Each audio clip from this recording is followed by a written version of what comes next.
Nafarroko gobernuak eta Iruñako udalak elkarlanean jardungo dute guraso bakarreko etxeetan emakume migratzaileei laguntzeko.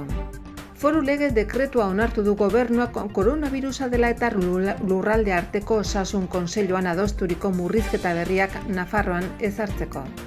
Energia konsumo murriztean eta energia garbiak lehenestean, emisio kutsagarriak 10% gutxitu ditu Nafarroko gobernuak. Sakanak urtean 1000 tona hondakin tratatzeko ahalmena izango duen konpostatze planta izango du. Nafar Lantzarek 300 persona prestatuko ditu mendekotasuna duten personen zaintzan egoitzetan kontratatzeko beharrei erantzuteko. Apiriletik ekainera, Covidak enpleguan izan duen eraginan neurtzen duen txostena aurkeztu du Nafarroko gobernuko maeztu kontseiariak. Iruñak bizikletarako aparkaleku publikoen sarean bizikletak aparkatzeko lekuak bikoiztu eta orain 300 eskaintzen ditu. Zaldua gune arkeologiko erromatarra Auriz eta Aurizberrin kokatua interes kulturaleko ondasuntzat hartua. Bertan jendea bizi izan zen 2 leku, 2 nekropoli eta galtzada zati bat daude. Iruñak gazte elkarte berri bat du, gizarte berrikuntzan elkarrekin arituko diren gazte talentudunen komunitate bat sortzeko. Maitasuna, harreman musikala, komedia, animaziozko filmak eta Almodobarren azken ahorra udalaren zinema gauak, zikloren proposamenak aste honetarako. Filmen proiekzioa 10etan izango da, sarrera libreaz, baina edukiera kontrolatuaz eta nahiten nahiez maskara erabili beharko da. Hasiera ikasturtea udalaren 11 haurreskoletan irailaren 1 bitarte pixkanaka sartuko diren 0 eta 3 urte bitarteko 855 haurrekin. Eskola bakoitzan prebentzio eta antolaketako kontingentzia plan bat dute, non jasotzen baitira ezarritako segurtasun eta higiene neurriak.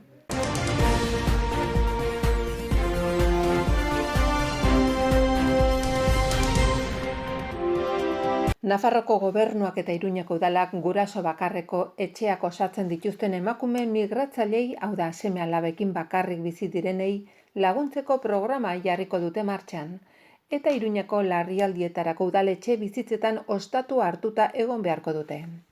Bi erakundek elkarren arteko lankidetza hori izenpetu dute astelehenean hitzarmen baten bidez. Sinatzaileak Eduardo Santos, Foru Gobernuko Migrazio Politiketako eta Justiziako Kontseilaria eta Maria Caballero Iruñako udaleko gizarte zerbitzuetako komunitate ekintzako eta kiroletako alorreko zinegozio ordezkaria izan dira. Programaren proiektu pilotuak lagundu izenekoak Nafarroko hiriburuko bizitoki larrialdietarako udaletxe bizitzetan dauden 8 famili unitateri eginen dien mesede hasiera batean. Aipatzekoa da, etxe bizitza horiek banaka edo partekaturik erabiltzekoak direla, gehienez ere 2 famili unitatearentzat, alokairupean eta 3 urterako asko jota. Programaren helburua emakume migratzaile gizarte zerbitzuan harrera egiten eta gizarte orientazioa eskaintzen laguntzean da. Ondorioz, Iruñeko udaleko auzo unitatekin eta etxe bizitza bulegoarekin koordinaturik gauzatuko da. Kasu bakoitzean behar den gizarte laguntza aztertu eta era egokian berexiko da. Garapen personalean inpaktu positiboa izan dezan, baita famili unitatean ere. Hitzarmenean gauzatu den erakunde arteko lankidetza oso positiboa da Nafarroko gobernuaren ustez. Eduardo Santosen esanetan lankidetza hori gobernuak aurkeztu duen Nafarroa suspertu planaren printzipio nagusitakoa da. Plana funtsezko zutarria izanen da heldu diren urteetan. Nafarrarako nahi dugun berrosatze prozesuan inor atzean geratuko ez dela ziurtatzeko. Bere aldetik Iruñako udalak azpimarratu du proiektua zuzenduko zaien emakumek oro har auzo unitateetan hasi dituztela esku hartzeko prozesuak. Alabaina, unitate horiek ematen duten lehen mailako arretaren izaeragatik ezin da beti laguntza eman kasuok behar duten adinako intentsitatez, ahalduntze personala eta kolektiboko benetako prozesuak nahi genuken bezala bermatzeko.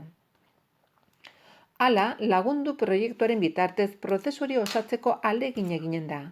Emakume horiek autodeterminazio prozesuak garatzera eramanez, beren bizitzen protagonistak izan daitezen eta bai beraiek, bai haien menpeko personek jasan ditzaketen oztopoez eta gabeziez jabetu daitezen.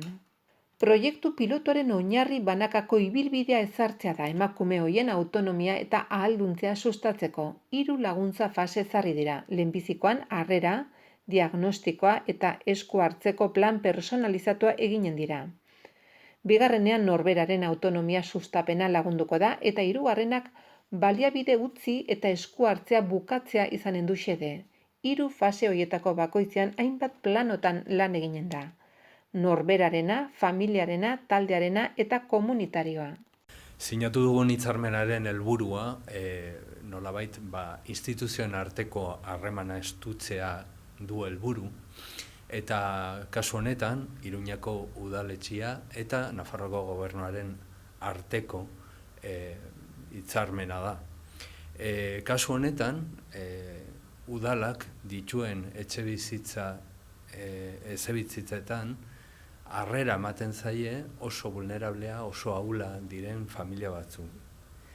Eta familia horiek dira normalean emakume migratzaileak bere seme-alabekin. Horrek zer esan nahi du? Azken finean haiek egoitza bat besterik ez dutela behar, baizik eta laguntza ere. Alde honetan, Nafarroko gobernuak laguntza hori ematen die, nolabait lan sarrera errasteko. Eta batez ere nolabait umeak eta nerabeak babesteko helburuz. Orduan zer eginen dugu? Nolabait gurutze gorriarekin izaten dugun hitzarmen baten bidez emanen diegu laguntza. Laguntza hori nolabait izanen da lan sarrera gauzatzeko baita ere eta horretan gizartean barneratzeko edo sartzeko laguntza izanen da. Helburua ez da bakarrik udalak dituen etxebizitza horietan egotea, baizik eta hurrengo pausu bat ematea. Uste dugu politika hori egokia dela, nolabait harrera eman behar diogulako kanpotikan etortzen den jendeari, baita ere nerabeak eta umeak lagundu behar ditugu, eta baita ere emakumeak izanik berdintasunaren aldeko ekintzak burutu behar ditugu, baita ere. Eta oso importantea da instituzioen arteko laguntza ematea, zen azken finean udalak detektatzen ditu kasu guzti horiek, baina gobernuaren ardura da nolabait hurrengo pauso hori ematea eta gure politikaren barruan sartzen da ekintza hau akonpaina proiektu hau burutzea. Gobierno de Navarra. Nafarroako gobernua.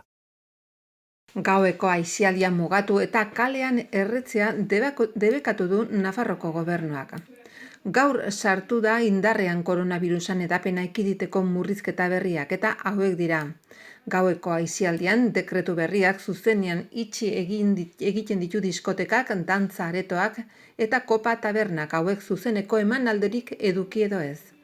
Taberna eta jatetxen itxiera goizaldeko ordu batetara aurreratu dute, tabernetan ezin izanen da bezero berririk onartu gaueko 12tik aurrera. Ekitaldi jendetsuei dagokionez, osasun agintaritzaren arrisku ebaluazio eta autonomia erkidegoaren baimena beharko da ekitaldi jendetsuak egin ahal izateko. Beraz, ekitaldi bakoitza bere aldetik ikertuko dute. Ostalaritzari dagokionez, establezimentu lokal eta terrazetako barretan gutxienez metro terdiko persona arteko distantzia bermatu beharko da. Maien edo mai talden arteko gutxieneko distantziare bermatu behar da metro terdikoa, taldeak gehienez 10 personakoak beharko dute izan. Kalean debekoak nagusi.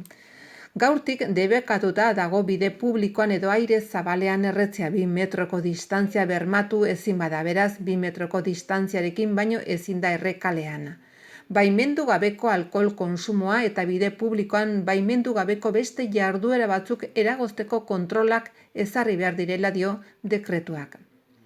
Zentro soziosanitarioei dagokionez, egoilar berri guztiei PCR frogak eginen zaizkie 72 orduko aurrerapenarekin gehienez ere, baita langile berriei eta baimen eta oporretatik itzultzen direnei ere. Egoilarrek persona bakar baten bisita jaso ahalko dute erresidentzietan egunean ordu betez gehienez eta eskaladan, eta egoilarren irtera ahalik eta gehien mugatuko dute. Agerraldi epidemikoaren bat gertatuz gero, talde espezifikoei PCR bidezko behaketak egiteko bete beharra ezartzen du dekretu berriak. Nafarroko gobernuak 10% murriztu ditu emisio kutsagarriak 2019an zehar. Emisio horiek 31.526 tona CO2 baliokide izatetik, 28.321 tona CO2 izatera igaro dira urte betean.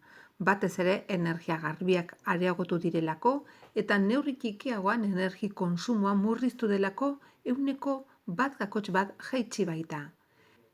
159,7 gigabaitera arte. Hain zuzen, azken urtean €1.000.000 inguru inbertitu ditu exekutiboak bere ihiezinen eraginkortasun energetikoa hobetzeko neurrietan. Manu Ayerdi Garapen Ekonomiko eta Enpresarialeko Kontseilariak argitaratu du 2019ko energiaren urteko txostena. Txosten horretan foru gobernuaren mendeko 481 eraikin eta ihiezinetan dauden energi moten erabilera eta konsumoa aztertzen dira, baita hoien emisioak ere. Txostenaren arabera, asistentzia eta bizitegi erabilerako ihiezinetan emisioa 10,19 murriztuko dira, hala nola ospitaletan 13,2 jaitsi da, osasun zentroetan 12,5 gutxiago eta egoitzetan 1,37 gutxiago. Emisioak energia guztietan uzkurtu dira, baina uzkurdura hori handiago izan da elektrizitatean eta beste erregai batzutan. Atmosferara CO2 gutxiago isurtzearen ondorioz Nafarroko gobernuak murriztu egin du energia kontsumoa. 161,8tik 159,7 gigabaitera. Murrizketa txikia da oraindik 1,1% baino ez, baina joera baten hasiera da. Gainera erabilitako energia guztietan. Elektrizitatearen kontsumoak soilik izan du gorakada txiki bat. 60,5 gigabaitetik 60,7 gigabaitera. Baina egonkor jarraitzen du. Gasari dagokionez 83 gigabaitetik 81,5 gigabaitera jaitsi da eta erregai fosiletan 7,9tik 7,3. Eraikinen tipologiaren arabera konsumoaren 69,9 lau eremu zehatzetan kontzentratu zen. Ospitaleak 46,, hezkuntza 16, administrazioa 9 eta osasun zentroa 8. Tipologia asistentziala duten ekipamenduen konsumoa 8,5 igo da 2019an. Kultura baliabideak eta bizilekua berriz 1% murriztu dira. Une honetan foru gobernuaren energia beharra gasarekin ordezten dira 1,51,1, 1,44,3 elektrizitatearekin eta 1,4,6 beste erregai batzuekin. 2018 dagokionez elektrizitatearen kontsumoak 6,10 egin du gora, beste bi energia iturrien kaltetan. Horren ondorioz, elektrizitatearen kostoaren 9,9ko igoera gehituta, gobernuaren energia faktura 13,8 milioi eurora iritsi da, aurreko urtean baino 6,2 gehiago. Zehazki 2018an baino 807.000 euro gehiago. Fakturarik handienak kontsumo handiena egiten duten eremuei dagozkio. Ildo horretan, ospitalek 6,5 milioi euroko kostua izan dute. Ondoren, hezkuntza departamentoa 2 milioi euro, osasun zentroek 1,29 milioi euroko kostua eta administrazioak 1,22 milioi euroko faktura energetikoa. Azken urtean, Nafarroko gobernuak €1.000.000 inguru inbertitu ditu bere ihiezinen eraginkortasun energetikoa hobetzeko. Beste neurri batzuen artean, eraikin batzuen inguratzaile termikoa ordezteko berrikuntzak egin ditu. Hala nola, Lizarrako Santo Domingo egoitzan, Iruñako San Ignacio kaleko herri lanen eraikinean, edo Nafarroko hiriburuko Iratzeko monasterio kaleko titulartasun publikoko eraikinean. Halaber, plaka fotovoltaikoa jarri dituzte 10 eraikinetan, hala nola Nafarroko liburutegi nagusian, Iruñako Bideko Ama Birjinaren eta Tuterako ikastetxetan, Iruñako Fuerte del Príncipe aterpetxean, San Jose Nuevo eta Irunberriko eta San Isidro laguntza zentroetan. Nafarroko gobernuak 620.000 euro bideratuko ditu Sakanako mankomunitatea Arbizun eraikitzen ari den konpostatze plantarako. Materia organikoa gaika biltzen duten inguruko herriei emango die zerbitzua. Lanak helduden urrian amaitzea dago aurreikusirik. Bernardo Ziriza Lurralde Kohezioko Kontseilariak eta Jesus Mari Rodríguez Toki Administrazioaren eta Despopulazioaren zuzendari nagusiak Arbizuko zabortegiaren ondoan dagoen 14.000 metro kuadroko lursailan eraikiten planta berriaren obrak bisitatu dituzte. Bisitan Fernando Mendoza Nilsako gerenteak, David Oroz Sakanako mankomunitateko presidenteak Itziar Iribarren, mankomunitateko gerenteak eta Miren Ortiz, mankomunitateko idazkariak ere hartu dute parte, eta baita Francisco Javier Raskin Arbizuko alkateak ere. Konpostaje planta berriak 25,8 metro zabal eta 100 metro luze eta 2.520 metro karratuko azalera eraikia izanen duen oinplano angelu zuzeneko eraikin estalia edukiko du. Urtean 1.000 tona hondakin tratatu alizatia aurreikusten da. Mankomunitateko 30 bat udalerriri emanen die zerbitzua. Instalazio Utzubar parajean dago. Utzubar desafektatu eta Arbizuko udalak mankomunitateri lagazion 20 urterako, ondoko 5 urteko aldietan luzatzeko aukerarekin, 30 urte egin arte gehienez. Proiektuak 855.628 euroko aurrekontua du bez aparte eta Nafarroko gobernuak finantzatuko du tokikoa inbersion planaren kontura. 684.511 euroko ekarpena eginez. Gainerako ekarpenei dagokionez, Nafarroko hondakinen partzuergoak 76.330 euro ordainduko ditu eta transizio ekologikorako eta erronka demografikorako ministerioak 84.787 euro. Gilen Obras y Proyectos SL enpresa da eraikuntzaren arduraduna eta haren obra zuzendaritza Zuazo Ingenieros SLek eta Mikel Zuazo Letamendik eginen dute. Aurreikuspenen arabera planta eraikitzeko 5 hilabete beharko dira eta ondorioz urte amaierarako amaiturik egonen daiteke. Pandemiaren lehen aldian langile kualifikatuen behar handia izan zen eta langile prestatu gutxi. 71 zarretxe dauden Nafarroan, haietan lanean ari diren 4.000 personetatik 2.000 zaindariak dira eta 800 gaixotu ziren. Prestakuntzari gabeko personak kontratatu behar izan ziren egoilarrak atenditzeko. Hau ekiditeko orain formakuntza berexionen bidez lan polsa bat prestatu nahi du Nafarroko gobernuak. Lehen ikastaroak hilaren 31an hasiko dira eta oinarrizko ikasketa maila besterik ez da eskatzen bertan parte hartzeko. Denetara 3,4 milioi euro inbertituko du gobernuak COVID-ak enpleguan duen eragin latza leuntzeko. 15 neurri jarriko dituzte abian, eskubide sozialetako departamentuak Nafar Lansare Nafarroko enplegu zerbitzuak. Apiriletik ekainera COVID-ak enpleguan izan duen eraginan neurtzen duen txostena aurkeztu dute. Aurreko 3 hilekoan baino 1,6 gehiago hazi da langabezia, iazko epe berean baino 1,29 gehiago. Pandemia honetan inoiz ez bezalako enplegu suntsiketa izan da Nafarroan eta orokorrean. Uztailan 40.048 langabetu zeuden zerrendatan izen eman da Nafarroan. Honekin lotuta beste 2 datu on azpimarratu dituzte. Nafarroa dela ertetik langile gehien atera duen erkidegoa eta barne produktu gordinaren beherakada txikiena izan duena.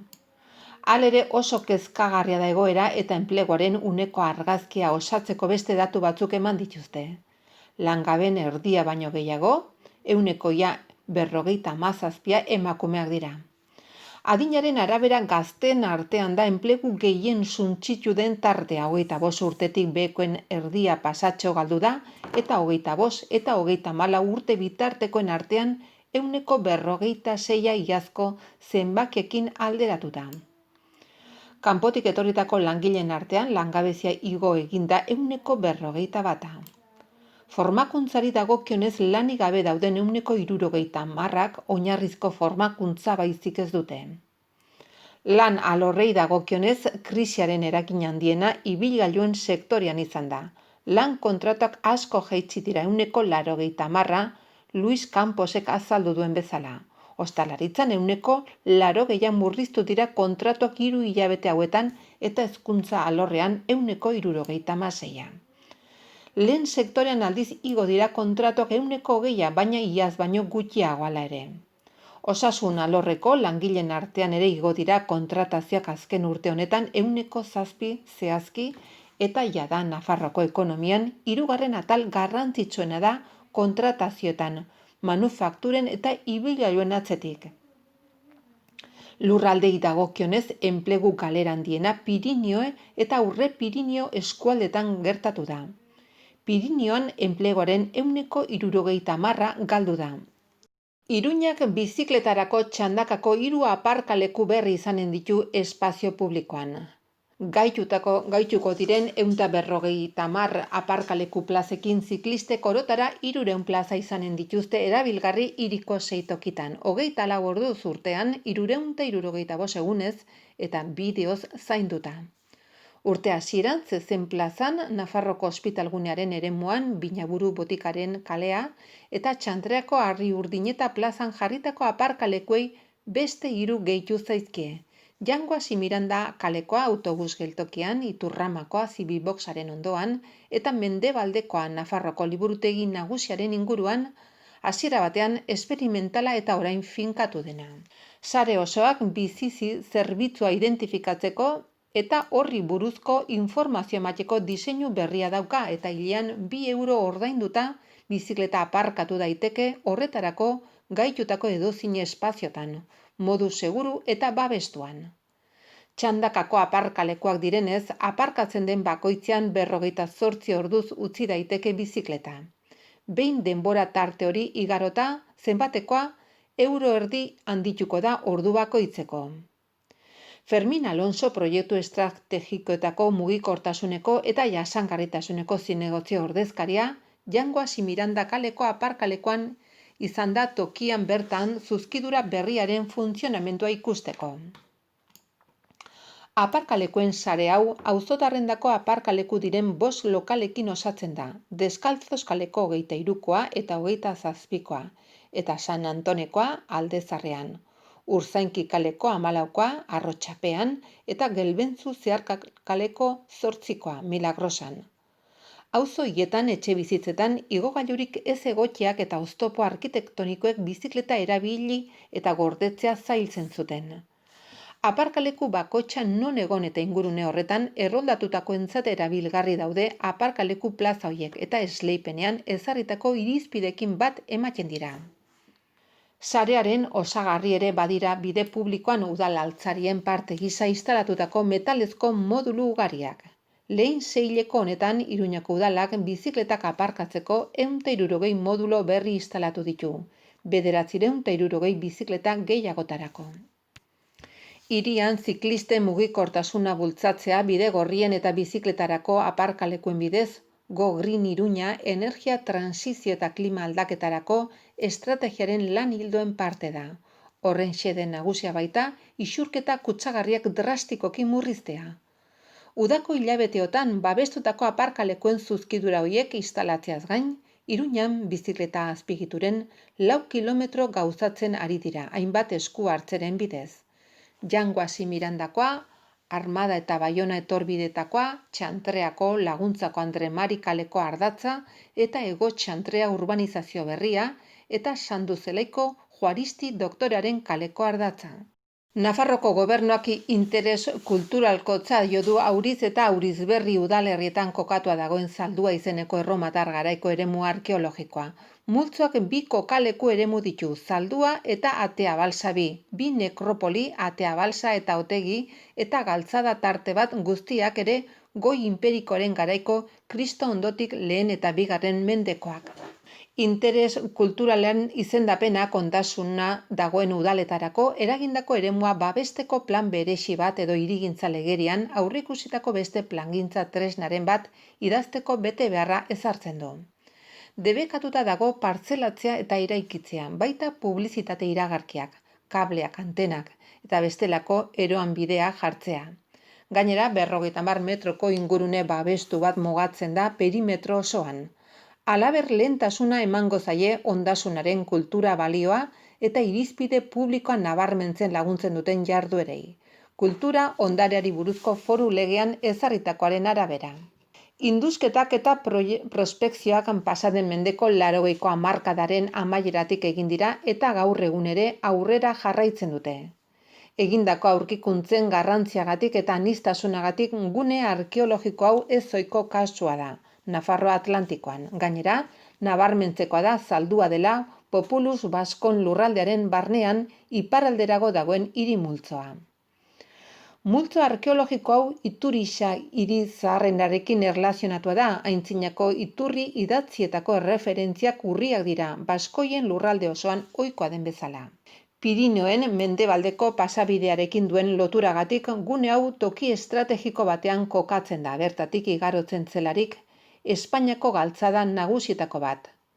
Iter 24 de Hispania Inakitania, Ab Asturika Burdingalan Bordeletik Astorgara doan erromatar bidea. Jakina denez, Hispania eta Galiaren arteko personen eta merkantzien joan etorria kontrolatzerako orduan funtsezkoa izan zen aro aldaketan bi lurralden arteko baketzearekin. Berriki egindako indusketa eta prospekzio geofisikoek Nafarroan orain arte egin diren mardulenak izanik agerian utzi dute multzoa Zalduaren kokalekoaren ingurukoa dela. Zein aldi berean, kalearen edo bide nagusiaren funtzioak eginez, galtzadarekin lotuta sortu zen. Xirimiri elkartea aurkeztu da Iruñeko udaleko gaztediaren etxean, zeta belaunaldia delakoaren gazte talentudun talde batek eratu du. Gaztediaren etxeko elkarte egintzan espezialitatutako aholkularitzaren baitan. 19 eta 21 urte arteko 3 emakumeko osatzen dute, Paula Bera, Andrea Sánchez eta Amaia Bizmanos. Elkarrekin proiektuen inkubagailu bat eraiki nahi dute, Xirimiri Lab. Aurkezpena abuztuaren 12an egin dute Gazteriaren nazioarteko egunaren karietara, gazteen ekimenak ikusarazi eta babesteko, sektore esanguratsua baita gizartean eta aldaketa hildoak diseinatzeko deituta baitago. Xirimiri elkarteak tokiko talentua bultzatzea proposatzen du, ingurunean positiboki eragiteko eta elkarlaneko metodologia batetik abiatuta. Laborategiak zera bilatzen du, etorkizuneko gizarte preskriptorei prestakuntza osoa, globala eta disiplina anitzeko ematea, eta sare batean txertatzea laguntzea. Etorkizunean gizarte ekimenei ekiteko elkarri lotuta egon daitezen. Eta esperientzitik abiatzen da, Amaia Bizmanos konfinamendu bitartean 18 urte zituela bere ideia funtzionamenduan jarri zuen lehena izan zen. Abildua Yo te ayudo con la sele mugimendua sortu zuen, gazten artean nagusi den Instagram sare soziala erabilita, eta ondoren webgune baten bidez unibertsitateko ikasleen sare bat osatu zuen ezoiko baldintza hoietan.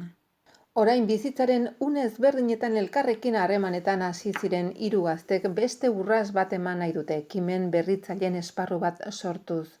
Ertxikia akademikoa denaz haratago honako hauek uztartzen dituen formula bat erabilita, talde lana, erronkak lekuan bertan gaindituz ikastea eta trebetasunen prestakuntzaren arloan lan egitea. Iruñeko gaztek maila akademiko altua dute, 16 eta 30 urte artekoak 30.617 gazteetatik ia 163ak ikasten jarraitzen du erroldako datuen arabera. Naiz eta adin tarte horretan ikasketak derrigorrezkoak ez izan.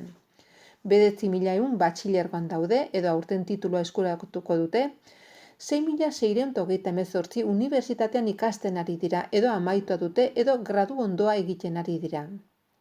4.109 lanbide heziketako zikloaren batean daude eta 26 unibertsitatez kanpoko goi mailako ikasketak egiten ari dira. Gazte elkartearen asmoa talentudun jendea elkarrekin harremanetan jartzea da, elkarrekin pentsatzeko lehen ekimen gisa formulario digital bat sortu dute. Elkarte honen lehen jarduera Xirimiri Lab delako izanen da eta abuztuaren 24an hasiko da. Doako prestakuntza osoko 5 egun izanen dira eta partaide kopurua mugatua izanen da. Koronavirusaren krisiaren ondorioz gizarteak bizi izan dituen aldaketei prestakuntzatik erantzuteko sortua da. Lantegiak Klamer Business Centeren eginen dira eta pentsamendu kritikoa eta talde lana sustatu nahi dituzte, aro berri honen erronkei erantzuna emateko. Aste honetan zinema gauak izanen dira berriz ere aurten proiekziotarako prestatu diren 5 espaziotan, non koronavirusaren kontrako segurtasun neurriak beteko baitira. Gaurko proposamena Perdiendo el Este komedia espainiarra da. Txantreako salestarretan ikusgai izanen dena, umorea baliatuta filmak belaunaldi galduaren ohiko historia kontatzen du. Aukeren bila atzerrira joatea, kasu honetan ekialde urrunera. Carmen Machi, Leo Harlem, Fele Martínez eta Javier Kamara aktore komikoak osatzen dute antzesle zerrenda. Astearen erdialdean abuztuaren 19 asteazkenarekin alde zaharrak hartuko du lekukoa, Ezpeletaren jauregian aurrendako Smalfot filma proiektatuko da euskaraz. Animaziozko film honek aldatu egiten du Bigfooteri buruzko ohiko ikuspegia. Oraingoan yetiak gizakia bat topatzen du eta aurkikuntzakaren gizartea primate itxurako izaki legendarioaz osatua astintzen du. Ostegunean zinema hitzordua Milagrosaraino doa, Jose Bila ikastetxe zarreraino, alegia, bertan Maskotas 2 proiektatuko da, izen bereko film arrakastatsuaren bigarren zatia. Universal Studio 3 dimentsio animaziozko film hau ikusle guztientzat egokia da, eta txakur eta katu hiztunek eguneroko abenturak kontatzen dituzte humorez. Asteburuarekin batera El lago de Mendillorri, Pedro Almodóvarren Mantxako zinemagilaren azken filma proiektatuko da, sari ugari irabazi dituena, Dolor y Gloria. Antonio Banderas heldu da protagonista, eta gainbera doan zinema zuzendari baten bizitzan ematen diren elkarra aurkitze sorta bat kontatzen du. Jose Luis Alkaina argazki zuzendari duela 7 Goya sari irabazi zituen. Film, zuzendari, aktore eta gidoirik onenak barne. Banderasen lana saritua izan zen baitere, Canesen eta zinema europarrean eta babestua Nueva Yorkeko kritikarien elkargoan beste izendapen ugarirekin batera. Filmak gaueko 10etan proiektatuko dira, sarrera librea da, baina edukiera kontrolatuko da. Aurreikusitakoarekin bat eszenatoki bakoitzean 100 eta 150 eserleku artean izanen dira. Saioek iraun bitartean leku guztietan derrigorrezko izanen da maskara erabiltzea eta proiekzio gunetan hidrogel banagailuak izanen dira. Sarbidean bertaratzen direnen kontaktu datuak hartuko dira eta eserlekuen artean koronavirusaren kontrako osasun segurtasuneko neurriek gonbendatuko tartea beteko da. Astelehenean hasi da 2020-2021 ikasturtea udalaren 11 haurreskoletan.